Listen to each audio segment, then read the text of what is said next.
Bonjour, Madame Anger. Vous êtes conseillère en prêt hypothécaire à la RBC. Comment ça se passe pour vous quand il n'y a pas de courtier immobilier impliqué dans une transaction immobilière? Bonjour. C'est sûr que des fois, souvent, je reçois des clients et ils sont préapprouvés et puis ils veulent chercher par eux autres mêmes sans avoir de courtier. Et des fois, il y a des transactions où il n'y a pas de courtier ni dans le vendeur et ni acheteur.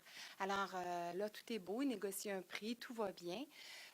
Ils viennent me voir avec leurs documents. Et souvent, ils vont me demander aussi si le document est conforme. Moi, je suis conseillère en prêt hypothécaire. Je ne suis pas un homme de loi. Je ne suis pas la personne attitrée je vérifie certains éléments. Mais somme toute, bon, c'est correct, on fait la demande. Et il arrive des moments où il y a une inspection qui se fait comme après, le lendemain ou le surlendemain de la transaction de la demande hypothécaire. Et tout va bien, le dossier est approuvé, sauf que durant l'inspection, il y a comme des travaux à faire. Et puis, il arrive que les clients me rappellent parce que là, il y a des travaux et ils ne savent pas trop quoi faire avec ça et me demandent des conseils.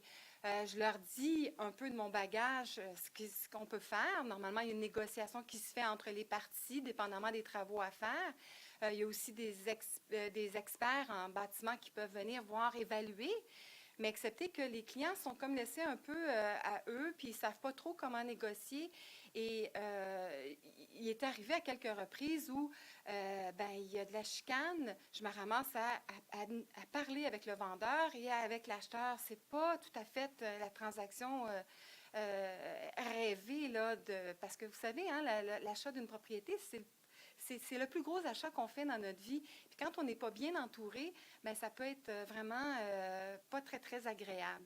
Alors, je leur demande souvent d'avoir un courtier pour être guidé, parce que le courtier immobilier, surtout quand ils achètent, hein, le courtier immobilier va leur donner tous les conseils qu'il faut.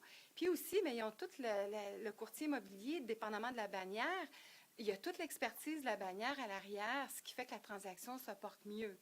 Alors, c'est arrivé à quelques reprises et ça arrive souvent parce que les gens pensent qu'ils peuvent tout faire par Internet eux autres mêmes, mais ce n'est pas le cas. Ce que je peux dire, c'est qu'à chacun son métier. Moi, je ne suis pas courtier immobilier. Et puis, si on veut avoir une belle transaction, puis avoir un beau produit qu'on achète, ben, on prend un courtier immobilier.